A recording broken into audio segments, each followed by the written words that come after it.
What's up, Copy Squad? It's your boy Kyle Milligan, and today I want to talk about maximizing your pattern interrupt in order to focus attention and direct it in the direction that you want the reader's attention to go. So this topic comes up from a Copy Squad Inner Circle conversation that we had last week. I'll show a little clip in just a moment where I was describing how the pattern interrupt and trigger BS moment works.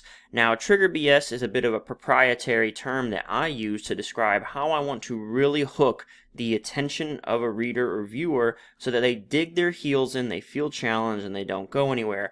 I go into insane detail on this topic inside my new course called 7 Pages to 7 Figures. You can find that at copysquad.net/products if you want to learn more intense detail on exactly how to execute that.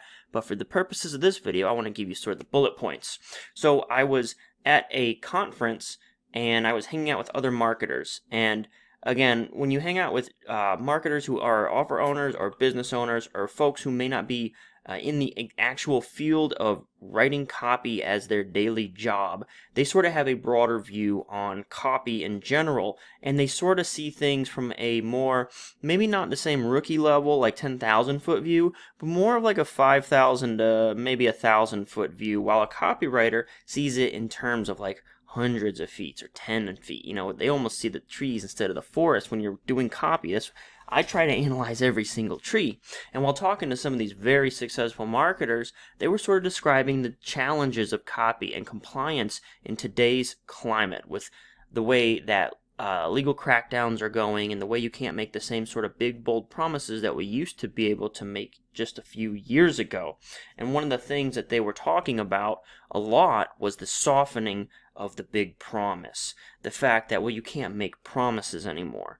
And it clicked with me that there's actually a misconception about what the purpose of a big promise is. Of course, it is to sort of elicit the sensation of what's in it for me and get the reader hooked because they see a benefit they can derive from listening to you. But ultimately, what it is what I call trigger BS. And so I was explaining that, you know, on my call, that there were certain marketers out there who no longer believe in triggering BS. They think they have to just list some facts and hope that intrigue drags the reader down. Inside my book, Take Their Money, also available at copysquad.net/products. I explain very early in the copy that you cannot simply just say something that should provoke curiosity and expect the reader to be, just naturally intrigued and connect the dots or want to learn more. You do have to sort of bait them and pull them. So where's the disconnect? You can't make big promises and you can't just rely on intrigue.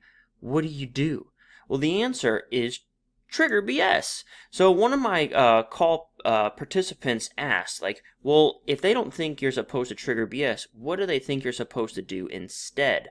And I paused. That gave me a lot to think about in those moments. There was like a 10-second pause where I was like, what did they think you're supposed to do instead? And that's when I realized they never had considered the idea of trigger BS, because it's just something that we talk about inside my inner circle. The people who work directly with me know of this concept. And what we're trying to do is simply challenge the reader.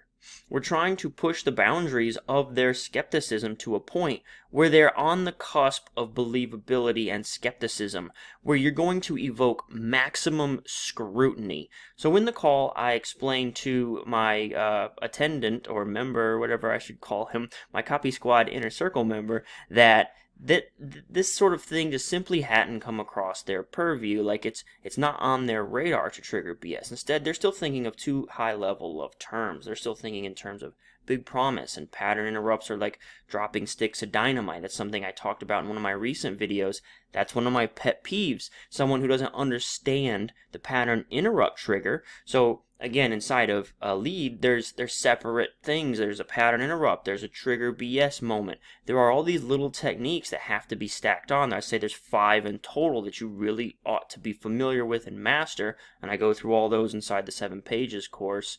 But there are people who kind of see all this thing as one lump thing that they just call a promise. And so therefore, their leads often fail to hook the reader. And ultimately what that is, it's simply a blind spot because, again, bringing it full circle, a lot of marketers are very good at marketing. They're very good at funnel hacking. They're very good at thinking about the big picture, the upsell chain, the lead magnet, the lead page, the funnel steps, the opt-in, page 1, page 2, page 3. And they don't necessarily think at the same level as a copywriter would, where we're thinking word by word by word, far more granular. And that's what the tit for tat sort of expertise of the two forces combined. People think copywriters are excellent marketers and marketers are excellent copywriters. They are two completely different skill sets. So I kind of dove into that on today's call. I hope you enjoy this little peek inside the Copy Squad inner circle and you get some value on it. I'll see you on the next video. Peace out, Copy Squad. Asked about the trigger BS thing and pushing skepticism. That's the thing, is it didn't occur to them. Like it didn't occur in some of the things that they were saying, like, okay, we have to get softer with our claims. They don't have it necessarily baked. Like, nobody says trigger BS outside of this call, right? They call it a big promise. They say, yeah, make a big promise. But what is the effect of a big promise? What does the big promise provoke? At one level, on the nose, you would say, well, that's what they want. So you tell them that. But in the reality is they don't believe you when you say it. What you're actually doing is you're forcing attention. You're forcing scrutiny. That was the word.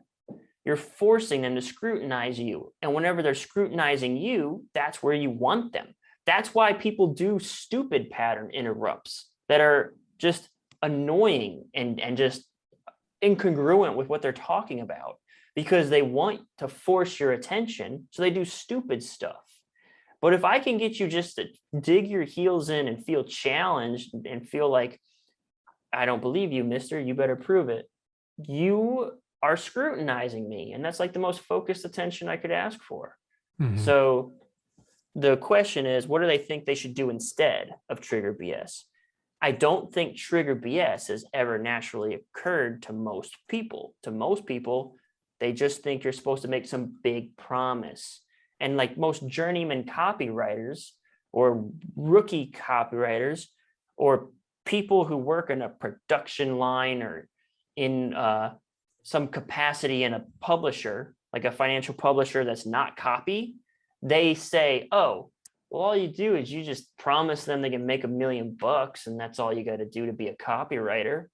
That's what they see. Oh, you're just making big promises. They're not seeing the sort of chess game that you're playing to make sure that they don't walk away.